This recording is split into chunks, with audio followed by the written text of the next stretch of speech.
asking for you is that I think we should not allow schools to impose social distancing or masks or any testing or treatment without family and parental and guardian consent. So all of you are going to have to write letters. And also all of you on social media. And I fully support Tracy O'Mahony in her initiative against mandatory vaccinations. But you need to actually write what's called a notice of liability.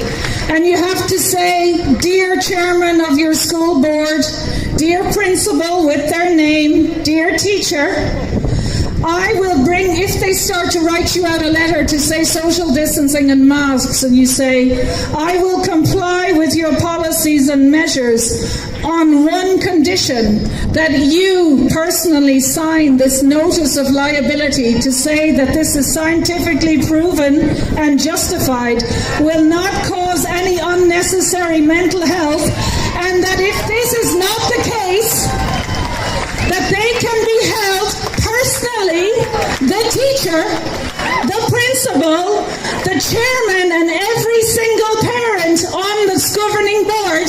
And if I was a parent on those governing boards, I would resign. Because I will be happy to go to any and every school in Ireland for free.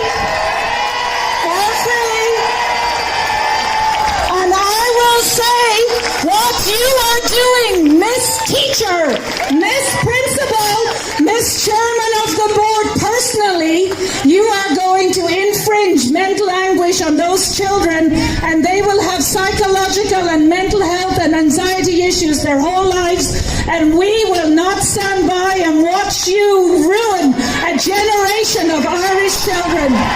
Truth and freedom.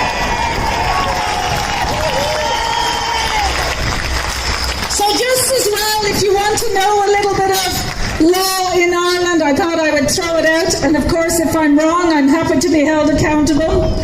But just that in Irish law, whether you're a scientist or a GP or a minister for health or a civil servant or an administrator in your local hospital or someone who owns or manages a care home or the care home workers or the nurses or the bus drivers or the police or anyone, while they all do great work, they have no legal right to infringe our human rights, our rights under the Constitution, and enforce masks or vaccinations.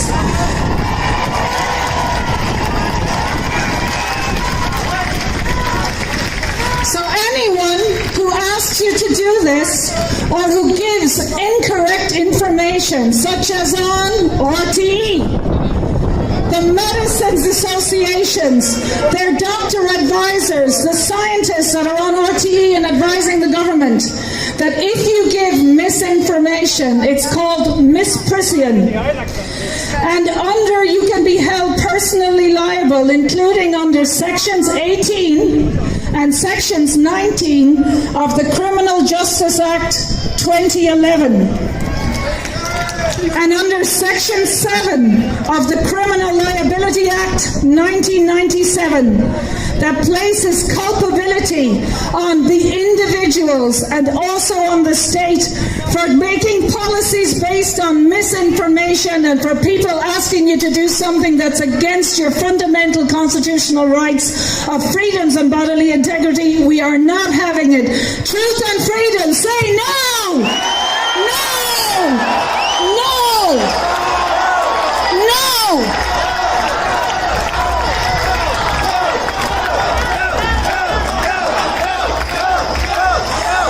So on the 3rd of July 2020, HICWA came out with a report, and while all of the deaths in the care homes were a tragedy, and Dr. De Bruyn, who I admire and respect and totally support, is speaking after me, that in the HICWA report they said that up to 800 of those deaths were probably not accountable to COVID-19, but in other countries like America, they said more than half of those deaths were preventable, including in the care homes, and we are not going to have the same type of debts this winter. So say no, no, no, no, no, no. But what? No, no, no, no, no, no, no, no, no.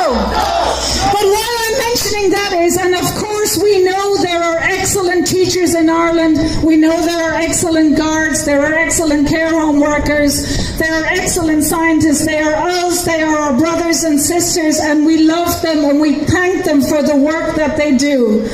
But if you feel that your care home or your elderly relative should have been given prevention like hydroxychloroquine, you can actually write to the coroner and ask for the reporting of those deaths, and then you can write to your doctor and send him and ask him or her, why did you not give my elderly relative hydroxychloroquine, you specifically, and while it won't bring your loved one back, it means their deaths, that they did not die in vain.